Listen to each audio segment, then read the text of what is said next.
Welcome to Talking Giants, presented by John Boy Media. I'm your host, Bobby Skinner, here with my co-host, Justin Pennick. Got a little mailbag, a little maily-baggy, voicey maily episode. Going to cover a lot. And I actually have a hot take that we're going to start it out with. Justin, how are you doing, though? Bobby Skinner, hello.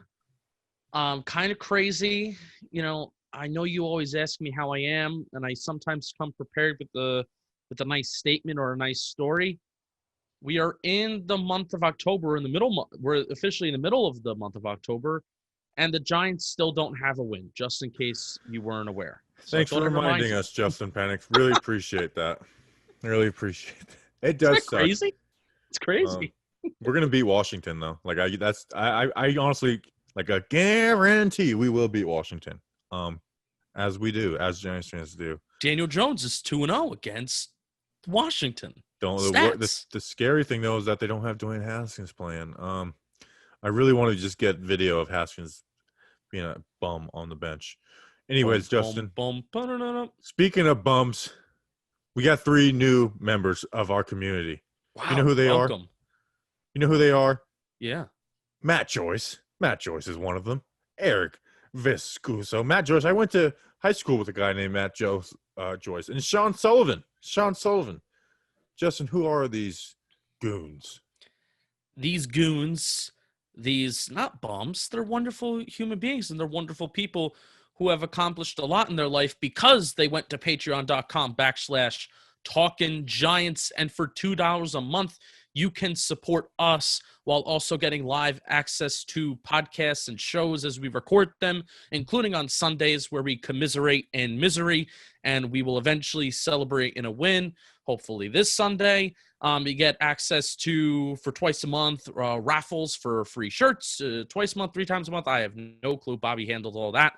Patreon.com/talkinggiants. Yeah, we're going to do the next raffle this Thursday night. Since there's no presidential debate, and we do Thursday night streams during the second quarter of Thursday Night Football. So that'll be fun. And we play next Thursday Night Football, so we won't be doing it then. Anyways, Justin, thank you to those people that joined us. Why delay it? Why don't we just you ready to get in voicemail and mailbag? Yes, let's do it. Mail time. The mail's here. Come on. Bye, guys. Here's the mail, it never fails. It makes me want to wag my tail. When it comes, I want to wail. Mail! Thanks, Steve from Blues Clues. Justin, let's get into the mail. F. Rona, which I agree. At NY Giants Talk 3. S. At this point, which would you sign long-term, if either? Dalvin Tomlinson or Leonard Williams? I was very disappointed with Leo the last 2 games. Okay, so I had an epiphany today. I have been really like what Patrick Graham's doing. I like what he did against the Rams. And Patrick Graham, I realized, against the Cowboys, because they have the 3 wide receivers, he was playing Blake Martinez and Tay Crowder 7 yards off the ball. And when they were handing it off and playing play action, neither one of them were being aggressive. Their priority was to stop stuff over the middle. Look at, and we'll see at the next voicemail, the only 2 throws over the middle, which is where Dak is good, and that's where he has historically beat us, were 2 perfectly placed balls on CeeDee Lamb, crazy catches, and he got lit up. They are perfectly placed balls. And you know what they say, there's no defense for a perfect pass. We have been talking all offseason about, hey, I don't think you could keep both Leonard Williams and Dalvin Tomlinson. I have changed my tune after today. I had an epiphany, and I don't know if Dave Gettleman did this on purpose or he just stumbled into it. And we'll talk about Gettleman in a second. Stuffing defensive tackles is the correction to the NFL, to all this play action, all this passing. Everyone's doing more play action. I think having run stuffing defensive tackles is the new NFL. Want to know why? Because teams still want to run the ball. They don't want to abandon the run. And the more teams move on to try and stop the pass and play action, the harder it is to stop the run. Passing, setting up the run. So what Patrick Graham has done, and granted they didn't do a great job of it versus Dallas, and Lorenzo Carter being out actually hurt this, and it will hurt us going forward. He is trusting the defensive line and the guys on the edge You guys have to stop the run against teams like the Cowboys and the Rams. Now, when we're playing the 49ers, I can have Blake Martinez and Tay Crowder coming up and playing more aggressive. But against these teams that have these, three-headed monsters at wide receiver, weapons, and they have good offensive linemen, we need our defensive line to win. They got to be the guys to stop the run, because we can't have crossers going over our heads all the time, and tight ends and slot receivers killing us. So I think having 3 to 4 guys you like. Now, obviously, you don't need a first-round pick, Dalvin Tomlinson, who's going to get a contract, and Leonard Williams on a $16 million deal. I'm not saying you need to go do that. But I actually think, because, the NFL adjusts. It's a copycat league. Things change. Defensive coordinators, offensive coordinators, they figure out ways to stop it. I think in the next few years, you will see more teams looking to get deep run-stuffing defensive tackles on their team, so that it's to stop the pass, because we're relying on those big boys to stop the run. I don't know. Maybe I'm overthinking this, but I feel like I had an epiphany with this. I thought this was – am I overthinking this, or is this smart? Because I think this is what Patrick Graham has done the last 2 weeks against the Rams and the Cowboys. But let me ask you this question, because I feel like you flip-flopped towards the beginning and then towards the end. And we'll actually answer the question, because I agree with the majority of what you said philosophically, and then I'll give you a rebuttal. But do you really want to extend what it will cost for Leonard Williams and what it may cost for Dalvin Tomlinson, plus having Dexter Lawrence here and having that much cap allocated, when you could possibly find third-rounder, fourth-rounder interior defensive linemen that could take that spot of Dalvin Tomlinson of eating up 40-50% of the snaps? No, So which one?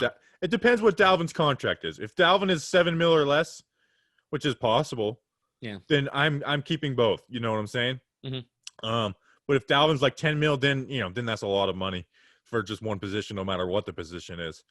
And we know Leonard Williams is going to get a big contract, and we both like Leonard Williams, but he's not elite, and he's probably going to get an elite contract. So that's the difference.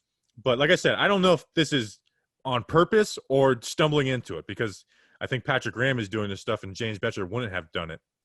And I think Patrick Graham's a genius. I really do. I know you could point to some teams scoring points, but talent is talent. Right.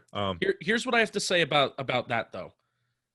I would rather – now, I am Justin Pennick. I am a fan, and I am not an executive. I'm not I'm a fan. I would rather, when I think of how I would build a football team, I would rather try to incentivize teams to run the ball, just churn out 3, 4 yards per carry, 5 yards per carry, because those sustaining long drives of just churning out consistent chunks on the ground, that's not sustainable over time in terms of putting 7 points on the board. But what is sustainable is when you allow 20 plus, 15 plus, 10 plus yards passing plays down the field. When you have those big run stuffers and when you have a very good run defense, you are incentivizing teams to throw the ball. And throwing the ball in the National Football League is just a hell of a lot more effective. My point, though, is that it lets your linebackers not, because you see teams bite on play action and stuff. Yeah. Blake Martinez and Tay Crowder were not biting on play action against Dallas. And they're a good running – they have a good – actually, the offensive line is banged up. But they have – they're a good running team. And they were not biting on play action at all. You'll find me a clip here and there. Yeah, but they were not playing it aggressive. And it was a conceited effort to be like, we are going to use our inside linebackers to stop the pass. And, look at the stats. If you take away that last drive where Andy Dalton literally – one was a total scramble play, and then the other one just throwing up to Michael Gallup. They were throwing for – it was under 200 yards of passing for Dak and Andy Dalton going into that last drive. Yeah, the Giants have been, and I wrote about this in Talking Analytics last week, the Giants have been, I don't know what the numbers look like this week because they had the 2 big plays to Gallup, and CeeDee Lamb had some big plays. But the Giants have been the number 1 defense in terms of not allowing explosive plays. And we've played some good offenses. We've played the Pittsburgh Steelers, who have their weapons. We've played the San Francisco 49ers, who, their Super Bowl roster, understandably, they're not looking the same as they did last year.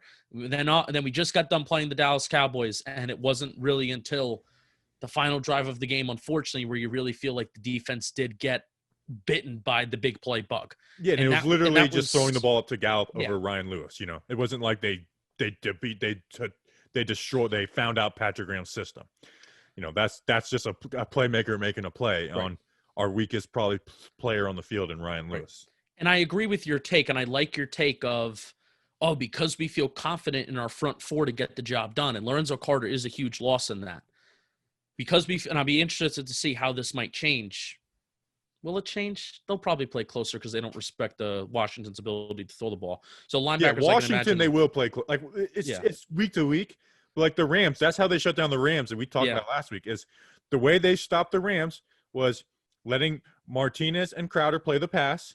Well, and they let the defensive line stop the run, and they did that game. They didn't this game. You know, Leo was kind of silent in this game, and like I said, I think Carter being out is a huge loss there.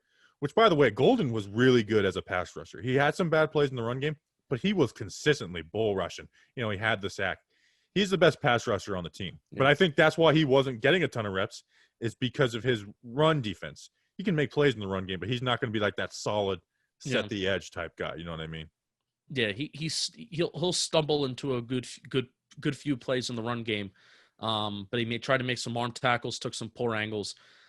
Yeah, but this was a good conversation. I like this. As of right now, I'm on the boat of trading Dalvin Tomlinson / I would rather not let him walk. And then I'm not against it, but I just had like I said, I might be overthinking this, and like I said, this is you're not. Hot take. But you're I feel not like overthinking. This will be the correction to what the NFL is becoming. I mean, that's what we see. We see it all the time. It's like, oh, this is the new NFL. Is this, and that. No, especially with if you're talking about putting linebackers away from the line of scrimmage, you want to put more safeties in as well. So the way that you're going to adjust to putting more safeties on the field is by having more guys up in the middle that can clog holes. So as of right now, I'm sign Leo, extend Leo, trade Dalvin, that you can get decent value. But Dalvin Tomlinson these last 2 games has been our best interior defensive lineman, and that's including Dexter Lawrence. So our minds could easily be changed. As Leonard Williams and Dexter Lawrence had 2 very good starts of the season, and Dalvin Tomlinson's snap share was down. Tomlinson's performance has taken a tick up these last 2 weeks. So it's a good problem to have. For sure. All right, voicemail. Hello, Bobby. This is Lee from Birmingham, England. Just listened to your after the game show, and CeeDee Lamb had me thinking, when was the last time the Giants ever run a decent team route? We played the worst D in the whole of the NFL, and didn't think to put it on that Joe Thomas. Oh, yeah. I'm calling from my morning walk, fucking bitter cold. Welcome to England. Thanks, mate. And then Lee from England left another call. Hello, mate. It's Lee from Birmingham again. Just one question. Firstly, how bad do you think you need to get to see a replication of Atlanta firing, the GM, but also the head coach? Do you think that's possible? I don't think so. Good church. Secondly, is there any practice squad players now the season's gone on other teams that you think we should be trying to pick up and run out? We need help all over the gaff. Cheers, mate. All right, cheers, Lee from England. Thank you for calling in. You're the man. Our international crowd has been getting stronger and stronger, and OC had a good point today. He's like, players, when you get a message from international, don't ignore it because the game is going international. And I wanted to say that. Someone said in the chat, Gaz, man.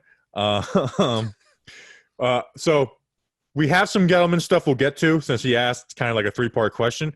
So the seam route, I'll let you talk about that. But also the Giants did call – he asked about practice squad players. So let's talk about Austin Mack a little bit since the Giants did sign Austin Mack. I like it. I mean, Ratley was doing nothing for us. I mean, he had 0 catches in this past game. The OPI, people are going to – they kept on tweeting about that, but that wasn't OPI. So I'm not going to be mad about him for that. But I'm excited to see what Austin Mack is. I don't have high expectations for Austin Mack, but I'm excited to see like what he is as a player because obviously Ratley wasn't in it, and maybe Ratley's better, but newer is always more fun. Yeah, especially the wide receiver spot.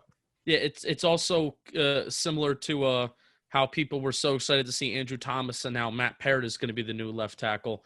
Nobody's even seen him play, so we do need a shakeup at wide receiver. and that's how it's different from the offensive line. That group and that position group needs a shakeup. They need new blood. We need a new guy that can make it happen, Bobby, that can just go up and make something happen and make a play.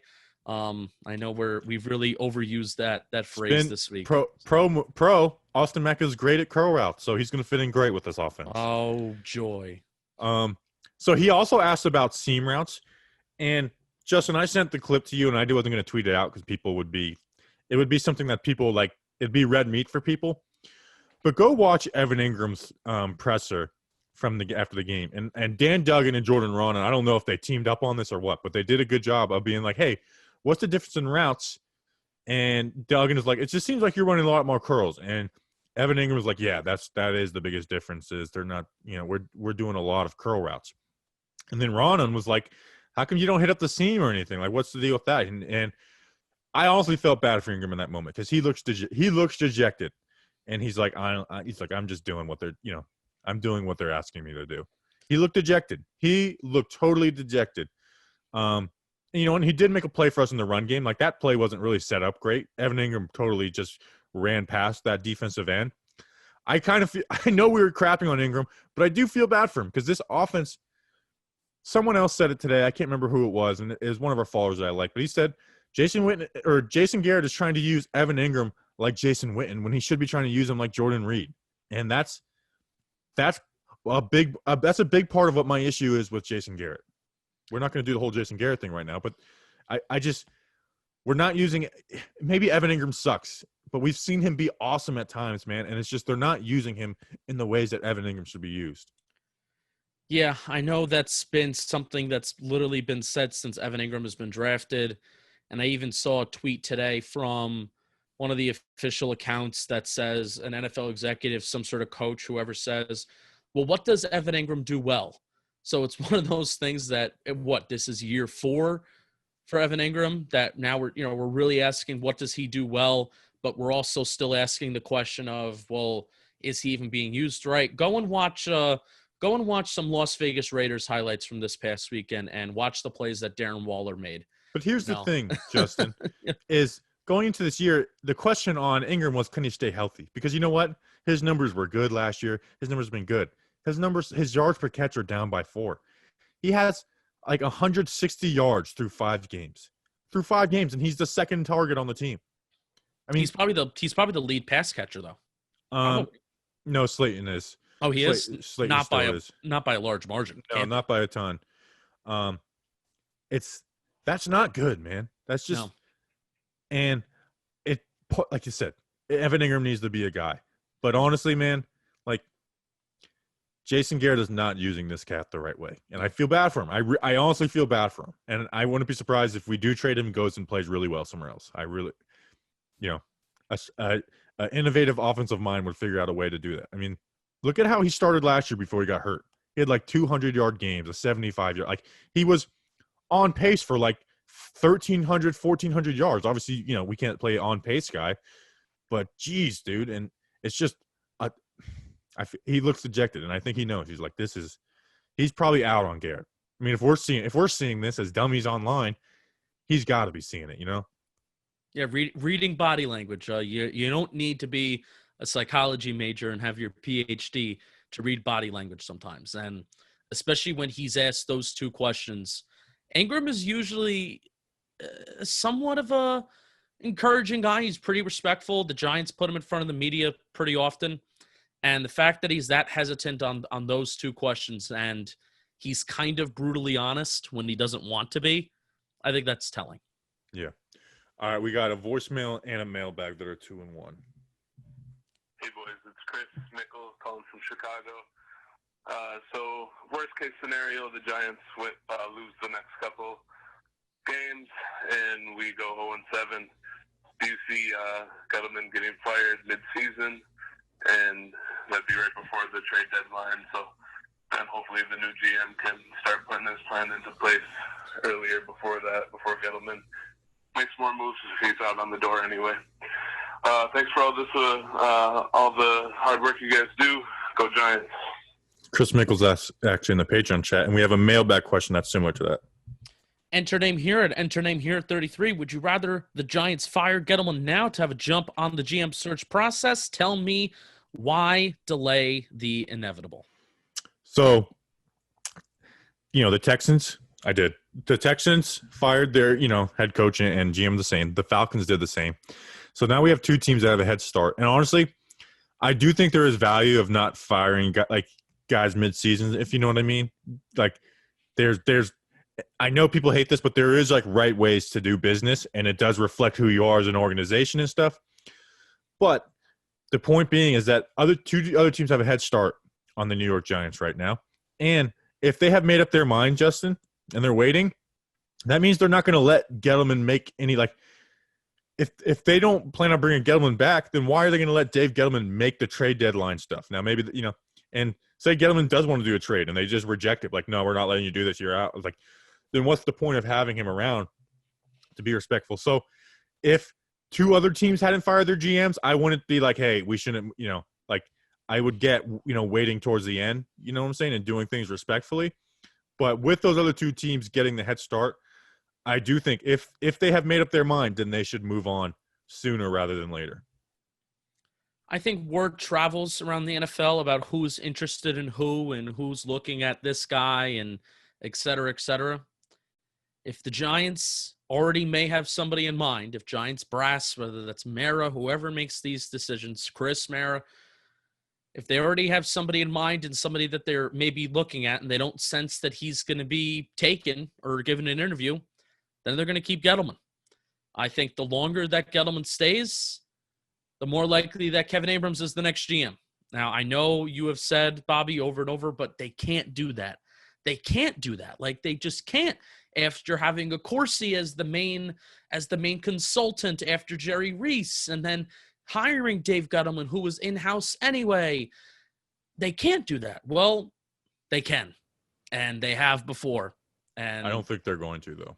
But the longer, and I'm just saying, John Mara is young as an owner. I mean, think about, He's also the only time that John Mara has been successful is off of the coattails of his father. Everything that he has done as an owner without his father's influence, he's ruined. Now, it's a very small sample size, and it's a tough thing to do. So I'm not going to, Mara sell the team. But the longer that Gettleman is here, the more likely that Abrams is the next GM. I don't hate Mara like a lot of people do. Let's look at this timeline a little bit. Of course, he leaves. He gets Eli. Reese becomes the guy. They win 2 Super Bowls over the next, 8 years. They hold on to those guys. I don't think it's crazy. But that wasn't Mara, though. That wasn't John Mara that made that a Corsi move. It was his father. It was Wellington Mara. But I'm saying that's, like I said, he's new to that, and, obviously, Wellington passed. Wellington. He was new, and he held on to guys who won him 2 Super Bowls. It wasn't like he was holding on to the Atlanta Falcons things where they went to 1 Super Bowl, and then they moved on, and they wanted to continue to win with Eli, and they got a guy who was kind of inside, who they liked as a talent scout, in Gettleman. Now that hasn't worked. I don't see them repeating that again. So we're acting like a lot of people act like it's been 40 years of just hiring in people. His ownership is fairly young, where he is the guy. So that's why maybe I'll look like an idiot, but I really don't think Abrams is an option. If this year would have went well, then Abrams could have been an option. But starting out 0-5 and this season not going to go well, I just don't think Abrams is really an option. I think that's a little bit of just being cynical. They go on a 5-game winning streak to end the season when it's irrelevant. Well, and then we got Giants, everybody. And the Giants the Giants give us the Kool-Aid that Dave Gettleman's going to be gone, but Kevin Abrams is coming right back up to repeat that 5-game win. No, I'm with you, Bobby, but also, why I'm cynical and why I'm paranoid is, as a regular season ticket holder who sat through the latter end of the Reese years and who has, sat through the Gettleman years and being disappointed by all of that and being frustrated that Eli was still here. And that was my opinion. It was my belief, being frustrated by all of that. I'm preparing myself for it. So, yeah. We'll see. We should do a bet. All right. No, I don't want to bet. We got a couple of voicemails.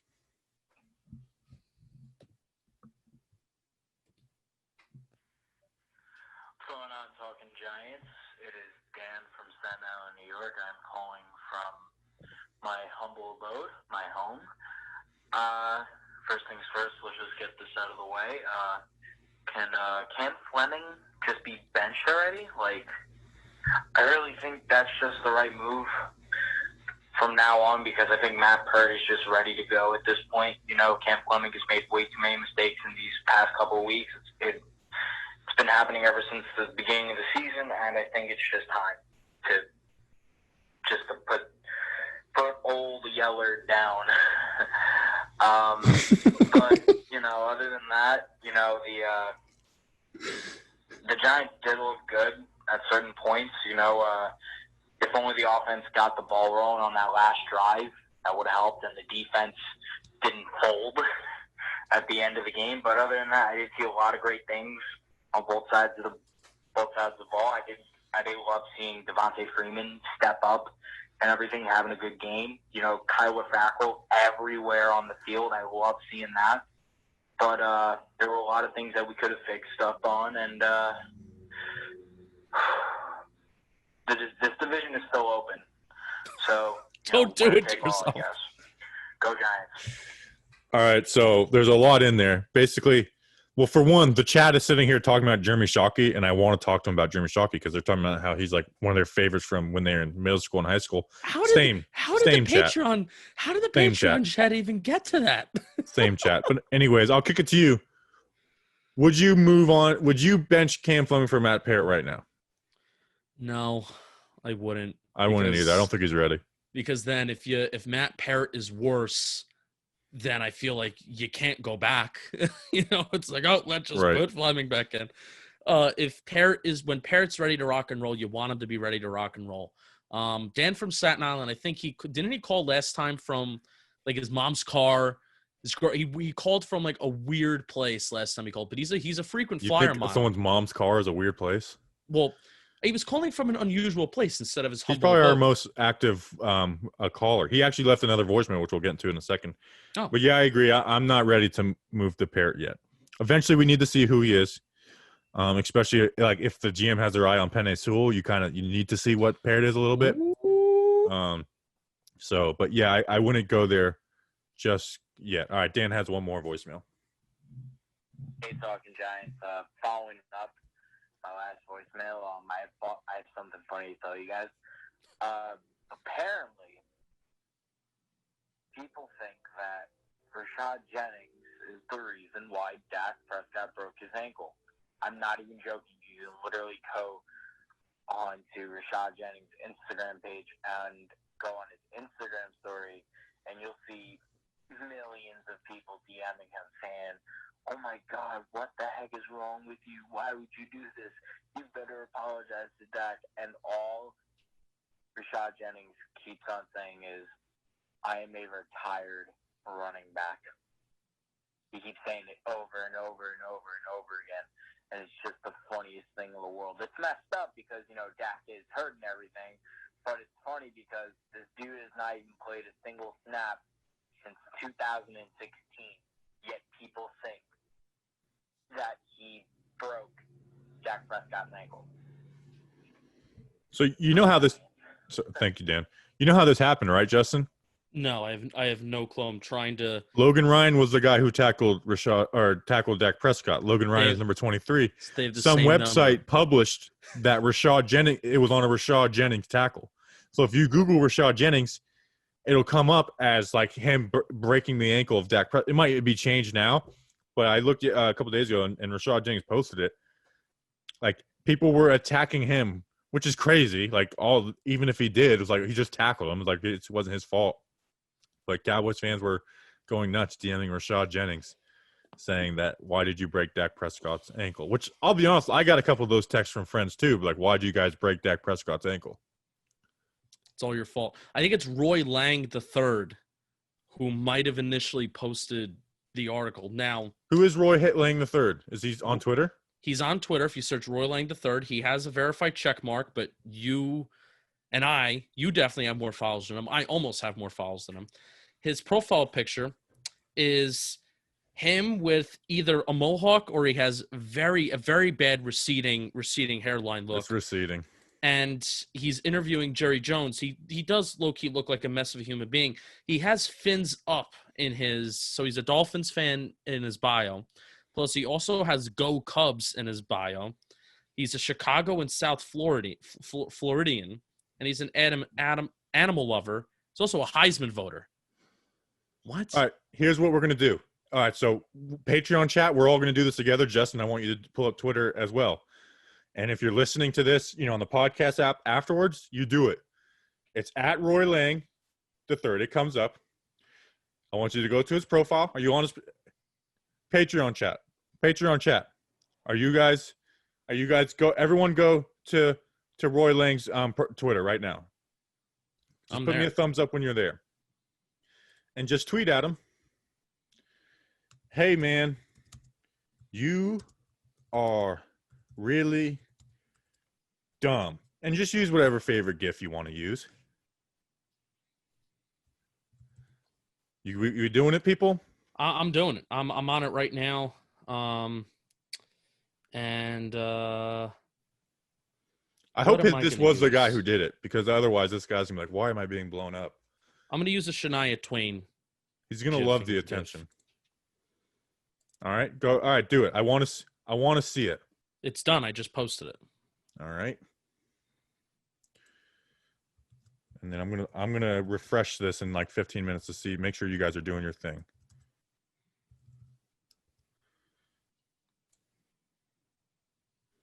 I really hope it's Cowboys fans threaten Rashad Jennings for interviewing Dak Prescott. I looked it up, and 2 hours ago, it's not even Roy Lang III is one stupid MFer, if you ask me. Nice. Okay, so good. It was him. All right, so you guys better be doing this. I'm going to refresh it in 5 minutes. I'm going to refresh it all day tomorrow. I'll put together a little compilation or something. Bullying people. Don't you just love bullying people? Doesn't everybody love that? Yes. Rashad Jennings is a winner and a champion of Dancing with the Stars. How dare you disrespect him? Mr. Brownstone's already in there.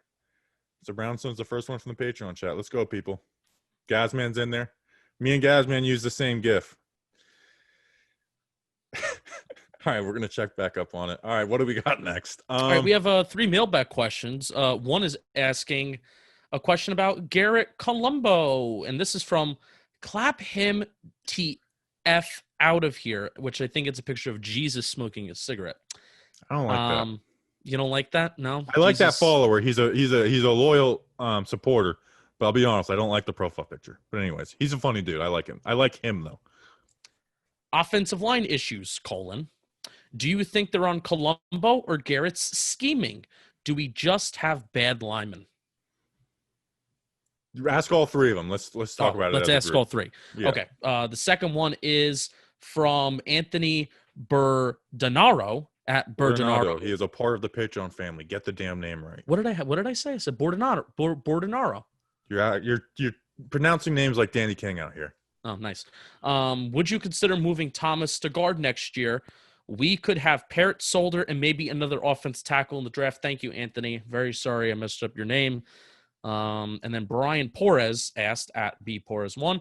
I noticed there were several offensive plays on Sunday where not everyone was on the same page on the play call. This led to second half timeouts, as well as at least 2 busted plays where we had to improvise. Are these partly a reflection of no OTAs? All right, so let's talk about the Andrew Thomas one. No, Anthony, it's I get where he's coming from because of the Eric Flowers stuff. It's way too early for that. If it comes to that, it'll be horrible, and I'll feel horrible. I'll feel like an idiot because I liked Andrew Thomas so much, but not yet. And Matt Parrott is like Matt Parrott. I guarantee you, he's not better than Thomas right now. He's he's taller and longer and stuff. And we'll see. But no, my answer is no to that. What about you? Not yet. No. And I don't really not even close to yet. No. And I'm just going to leave it at that. No. I just retweeted all the people that are tweeting at Roy Lang III, by the way. So we will retweet you if you do that. That's a guarantee. And then the other question, Garrett or Colombo. Honestly, I don't see them making a ton of mental mistakes. A stunt will get beat here and there, but teams are stunning them like crazy. I think the biggest issue is they are giving up penetration in the pass. You know what I'm saying? Yeah. But we have to remember, we are being blitzed literally the most in the NFL. The most in the NFL. So pockets aren't going to look as clean, and Jones has been able to make plays with his legs. I mean, this last week, because he was making plays with his legs, he was literally second highest in the league in time to throw. So I don't really blame.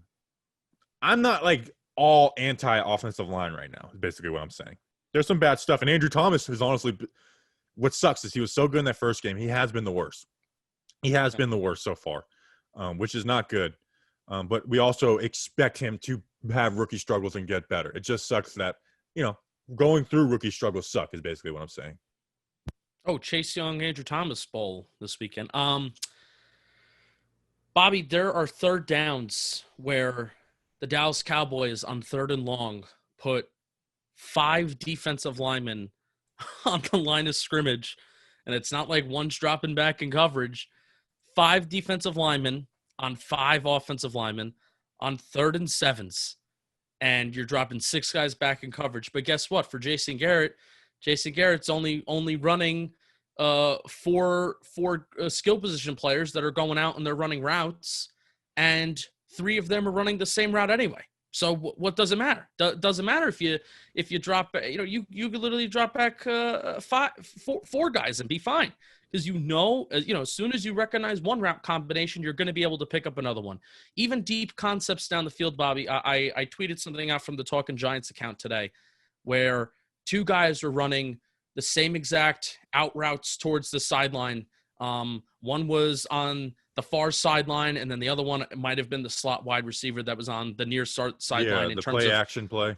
It was just, come on. You're not allowing it. It's all reliant on the wide receivers making a play. It's not reliant on the scheme trying to help anything or anyone get open. It's all reliant on individual play, which we just don't have that right now. We don't. Yeah. And what the issue was with that play is because Shermer actually ran where it was, they were deep one, because they're going the same way. One's a corner, one's a post, which is like, you can do that, but you got to have something coming underneath. And they didn't.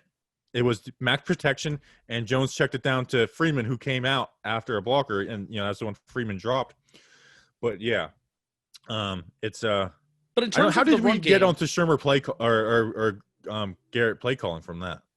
Well, we were talking about allowing pressure, and the reason why teams feel confident enough to put 5 guys on the defensive line or constantly be rushing 6 guys on a 3rd and long, which is typically very aggressive, but it's kind I don't want to say it's unheard of, but especially for the Dallas Cowboys, who have been terrible defensively this year. The fact that they were playing that aggressive and just daring Daniel Jones to throw the ball when there's just nothing available, though. It's nothing available for Daniel Jones unless he had to improvise. But in terms of the run game, now I'm interested to see what they can do against a pretty good defense in Washington, and to see if they can continue the same thing that they kind of established against Dallas, where you had Kevin Zeitler and Will Hernandez pulling left and right, and they were running plays, the counter plays, whatever you want to call it. Caden Smith was also pulling, and he was lighting Jalen Smith up a few times. And Devonta Freeman got big chunk yards, 8-9 yard plays. That was really one of the only plays in the running game that was consistently working. Yeah. And I'm going to be interested to see if Washington puts a stop to that, or if the Giants can continue that this weekend. Well, the difference is teams haven't been stacking the boxes against us like they did the first 3 weeks. And it works. Yeah, and they've been running the ball a little better. And also a lot of the bad run plays were honestly on the tight ends, Yeah. And, Penny, not being a great fullback. So Brian Porras had a question. Yeah, Brian Porras' question. I noticed where there were several offensive plays on Sunday where not everybody was on the same basis and they weren't on the same page. Is this basically a reflection of not having OTAs and not having a longer camp? That's I don't use the excuse of no OTAs for the offense being bad and not create, not having the right concepts and stuff.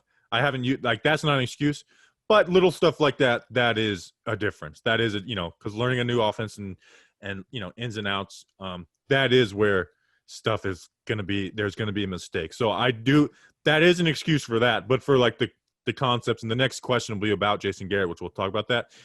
I don't use that as an excuse, but there is some things where it makes it a lot more difficult. Zach Mahoney at Zach_Mahoney 2. Has anyone in the media challenged Garrett regarding his awful play calling tendencies? Is this the classic case of everyone in the front office thinks someone said something, but no one actually has? The play calling has been pretty bad, guys. Yeah, we know. So our guy, Zach Rosenblatt, actually asked Garrett. He didn't answer, but he basically is like, hey, you guys are dead last in throwing the ball downfield. And he's like, and Garrett just basically, here's the issue. And I went off on this on Twitter and stuff.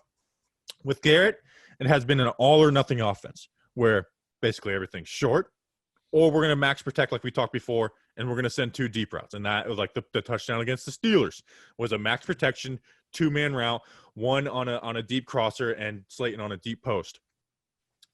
And this is where I don't like it. And then, so people are talking about Jones being on his first read and not going through his progressions. When you have a slant, a stick, a curl, a 6-yard curl, and an out, there's no progression to go through because everyone is breaking their routes at the same time, and they're all individual routes. So I'm going to try and explain this through a podcast as best as I can. So they're all individual routes. They're not working off. Nothing is playing off of each other. Exactly. So it's not like there's times where it's like, and I did a breakdown. It's like where it looks like Jones is looking at one guy, but he's looking at one defender. If that defender goes high or something, then you look underneath. If the linebacker plays this way, then you have it. And there was one play where the Giants did it. It was the play that right before the Evan Ingram sweep where Devontae Freeman's check down for like 15 yards went down to the 4-yard line play. Yeah. It was a great design by Garrett. You had 2 guys on the left side come across the field. You had Caden Smith as a tight end go up into the left of the field. So it pulls everyone away. It brought the linebacker, and it left Devontae Freeman wide open for a check down. And that was the things coming into this year that we wanted Jones to get better at, where Jones was locked on downfield, and he didn't get to the check down quick enough. So that was when we said like Jones was a little too aggressive at times. That's what we were talking about. It wasn't that we need to run shorter route concepts. It's that he needs to come back to the check down quicker. And it looks like he has done that. The issue, though, is that it's the short, everything short, and there's no read, It's just hoping that your first read wins the battle. Because if not, you're going to your second read, and that route's pretty much over at that point. You know what I'm saying? So those are the issues I have with Garrett. There was a little more of that involved. I'm kind of out on Garrett, though. Like show it to me, not a little bit. And I counted, and not even all these – I'm rambling right now. Not even all these plays work together. I counted every play where 2 routes were designed to go 15-plus yards down the field.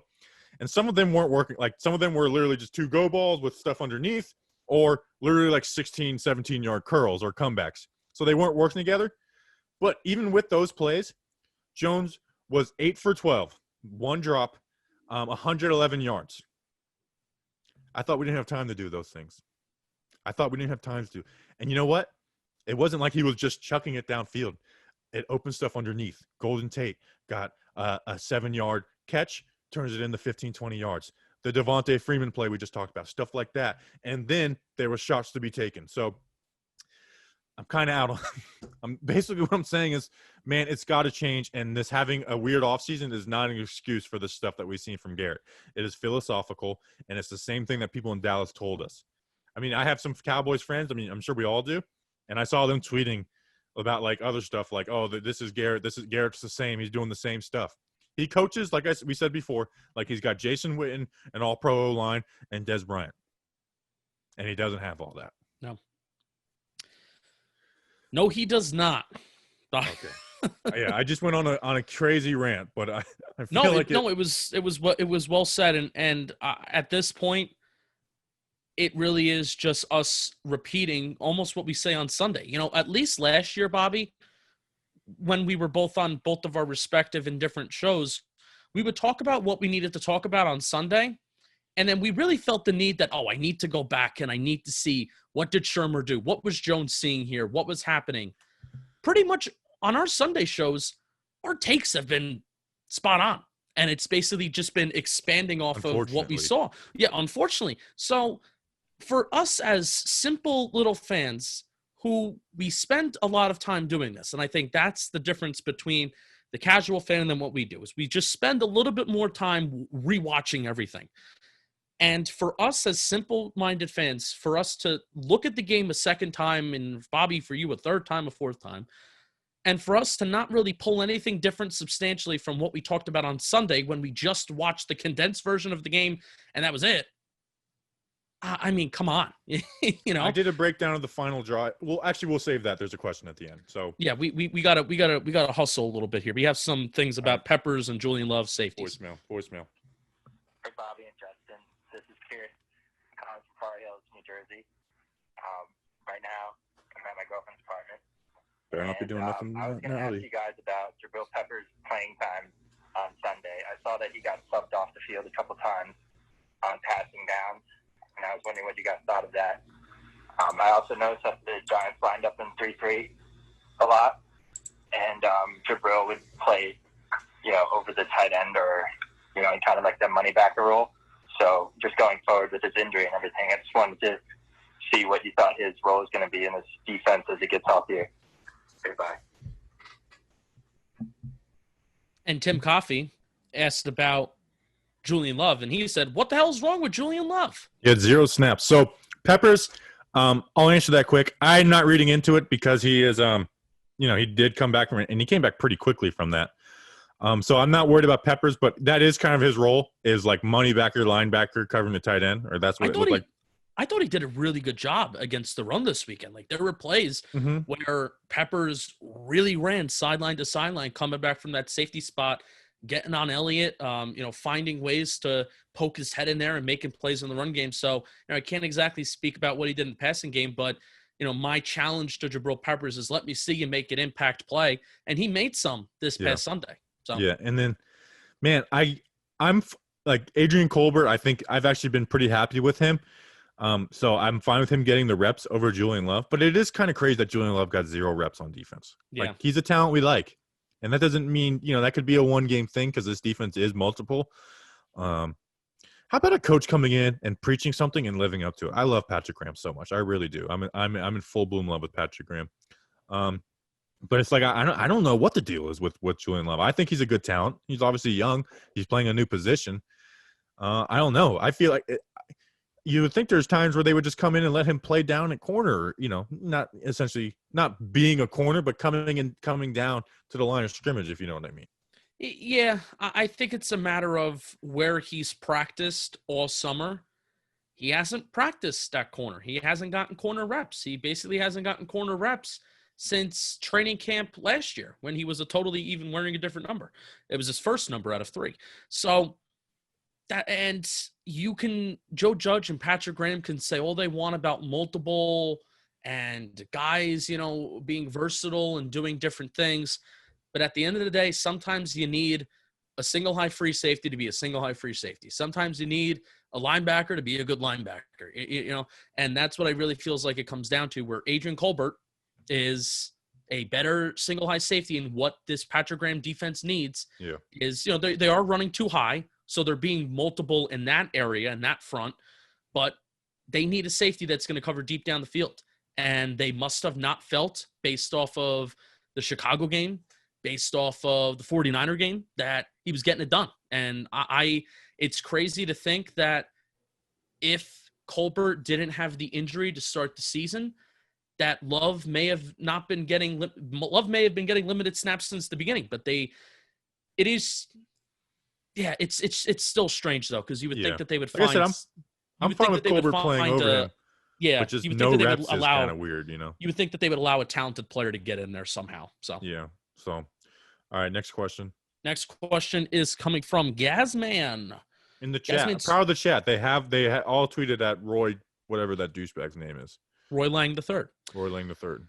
As of right now, if you were able to pick one position to upgrade in the draft, who or what would it be? Or what would it be? Not who. What would it be? It's obviously not QB like half of Twitter wants it to be. Not my half either. You tell me, Justin.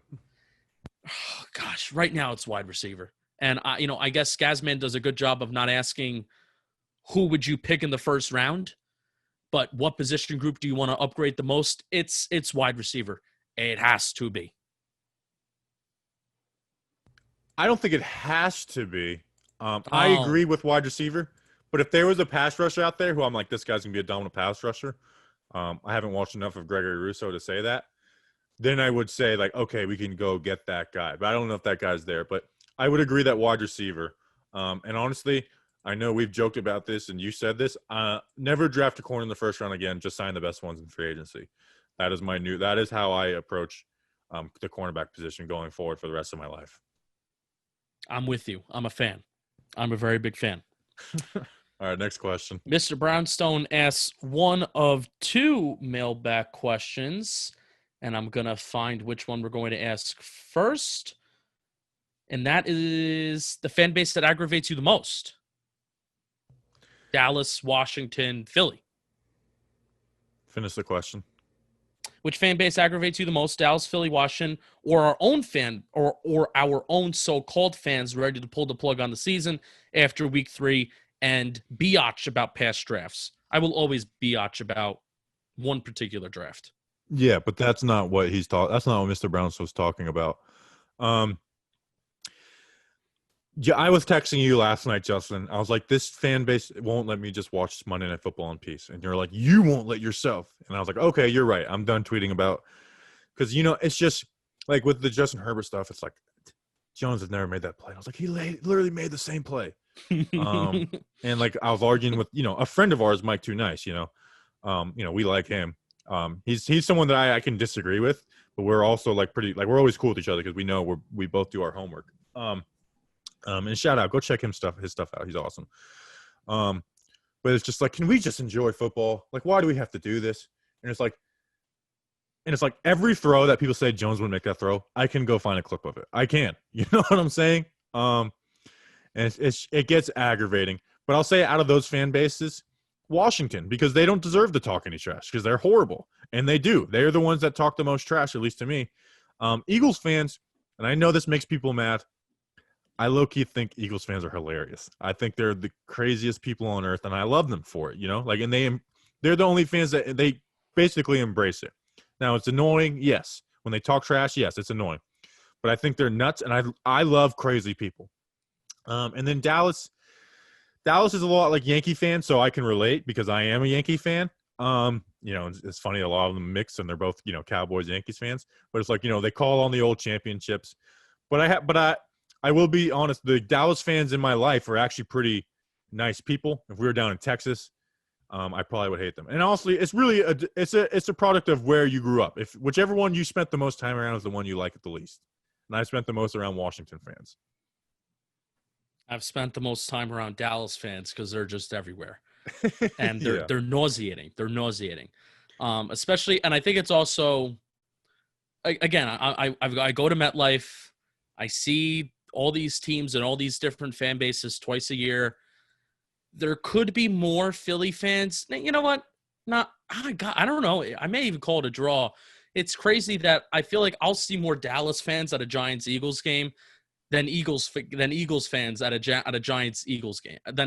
What did I just say? You get my point. Bad radio. I don't get your point. You see more Cowboy fans at a Giant Eagle game than Eagle fans at a Giant Cowboy game. There we go. Good job. Right. Cowboy fans are just nauseating. The franchise is nauseating. I want to vomit. You heard my rant last week, so I want to vomit every time I think about them. All right, I like it. All right, we got a couple of voicemails. Frank the Tank, he's only left one voicemail because we asked him. I won't revisit it because it was an emotional episode. But Frank the Tank left a voicemail. Hey guys, this is Frank the Tank at RomoCop 74 on Twitter. Frank the Tank for Trevor Lawrence. From upstate New York in my office at work. Don't tell anyone. Hey guys, I'm so frustrated with all this losing that I put a plan in place to turn this team around. It should work because I fixed this team in franchise mode on Madden in one season. Anyway, here's my plan. First of all, fire Gettleman, of course, and hire Louis Riddick. Duh. I mean, it's an easy one. Once we clean the slate, we must continue to tank for generational talent, Trevor. Of course. Then, can we please get Odell Beckham back in New York? The guy wants to be in New York. He wants to be with his team. I hear Cleveland wants to trade him bad anyway. So, I'm going to leave the O-line alone for now because, I mean, who needs O-line when you've got Trevor? Lastly, I'm going to trade for generational talent, Isaiah Simmons, and it'll really set this D up for success. How did you guys? I'll take your comments offline. So Bobby. Yes. I think Frank the Tank might have been sarcastic in that voicemail. I think he might have. I thought the funniest part of that was I'll leave the O-line alone because who needs an O-line when you got Trevor Lawrence? I thought that one was pretty funny. Although I do prioritize wide receiver over O-line on this team right now because like Jones has actually been able to make plays with the O-line. But yeah, just a little bit of sarcasm. And the trading for generational talent, Isaiah Simmons, was a nice touch because Simmons has literally played 50 snaps. He's played less snaps than Tay Crowder. I don't know what's going on there. So, like, maybe – because I liked Simmons.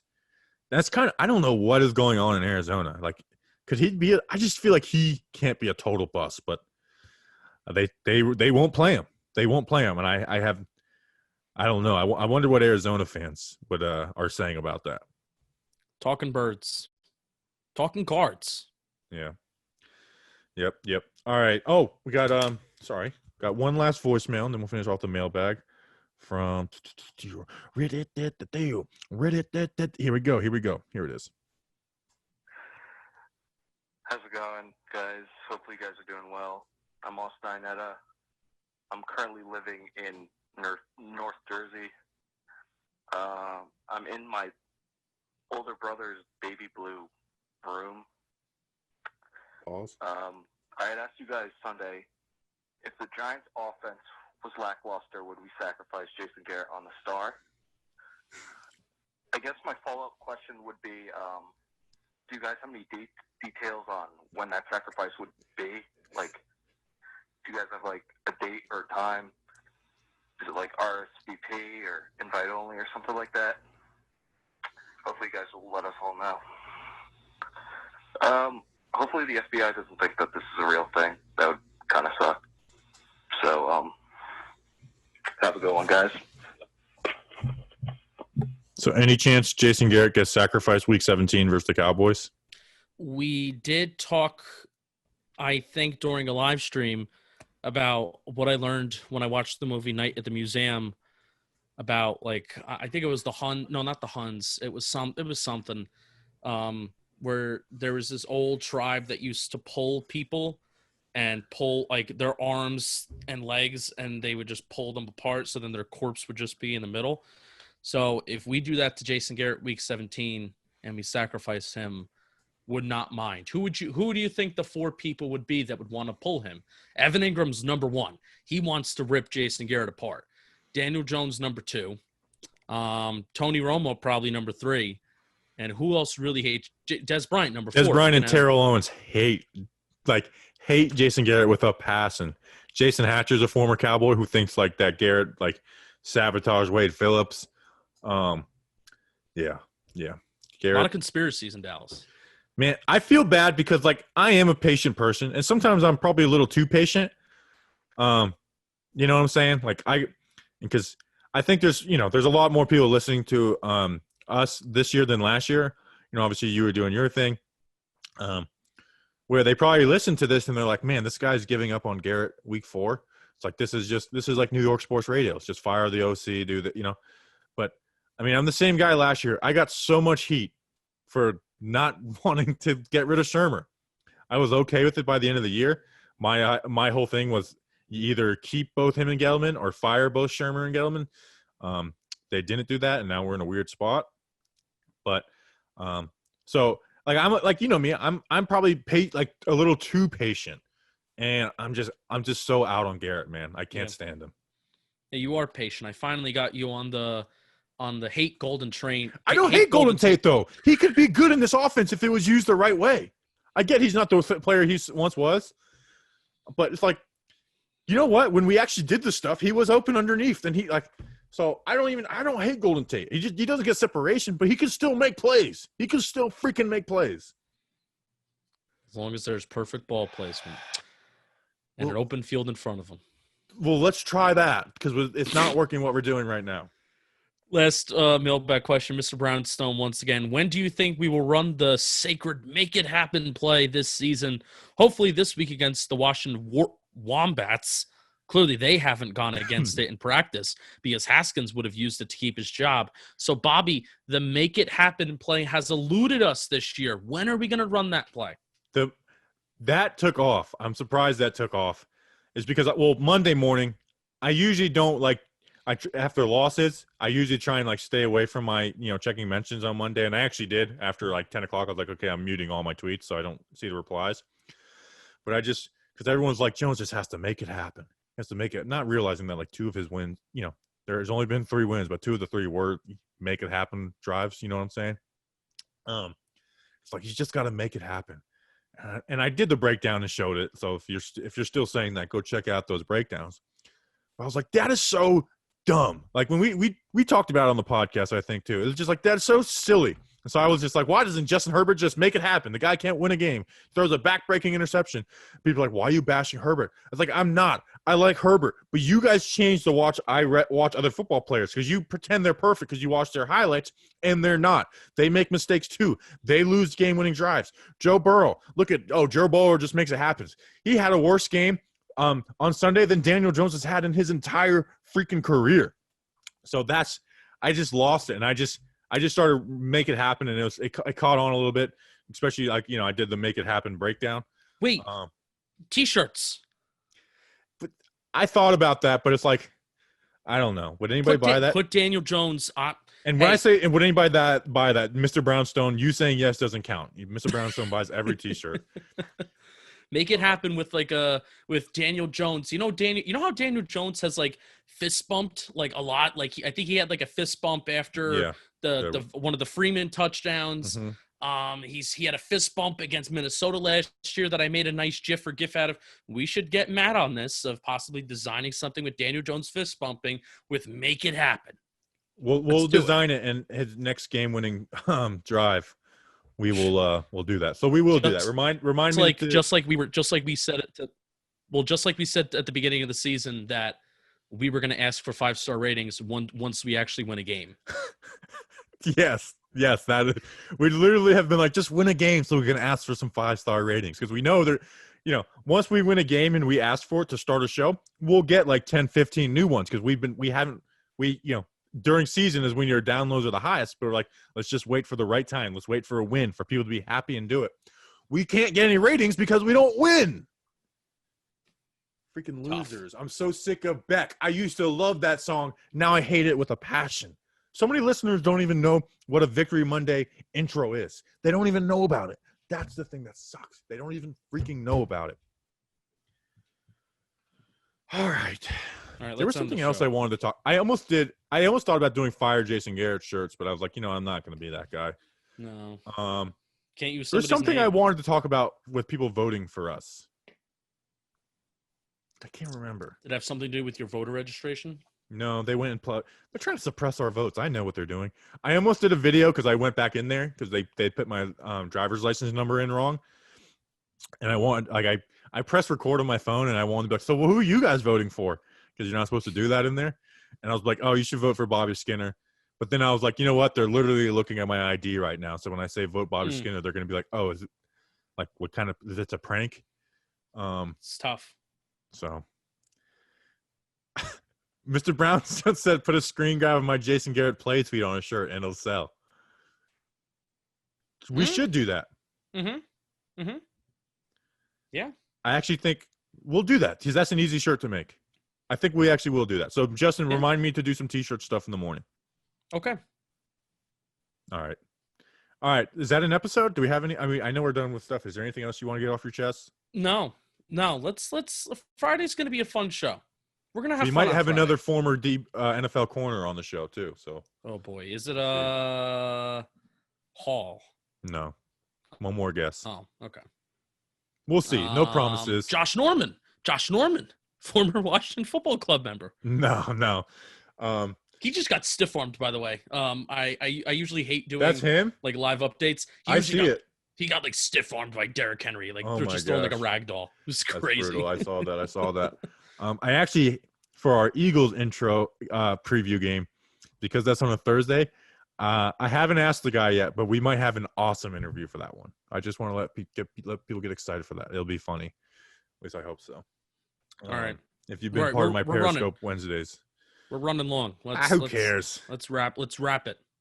No, let's talk. I don't care if we're long on this one. Anything else you want to talk about? Anything in life going on? No. I'm proctoring the SATs today.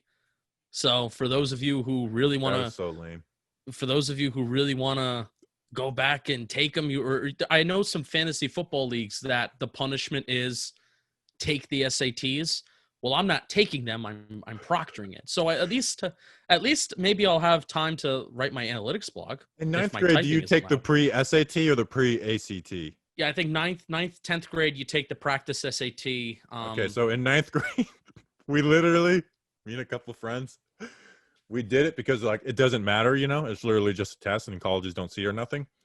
We literally, we weren't smart enough to get them all right anyways, but the ones where we thought we could get them right or we knew the answer, we would literally on purpose do the wrong answer to see how low we could get. And we were in the bottom 1% of the nation.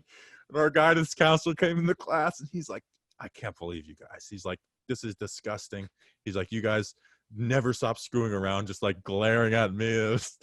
He was saying, one of my friends, he's like, he was already done, but he's like, you color in the bubble. He's like, so do we like fill in the bubble? And the guy who's like monitoring, he's like, yeah. Oh man! All right, good stuff. Yes, yes, you do. You want to know what's funny? That guy's name was Uche, which was spelled Uchenne, and his last name was two last names, with the dash. Brown Mark. Oh, so we used to call him Uche Shitstain. Nice. Tough name. All right. All right, that's an episode. We'll see you guys on Friday. Appreciate all the support through all the losing. Let's go Big Blue.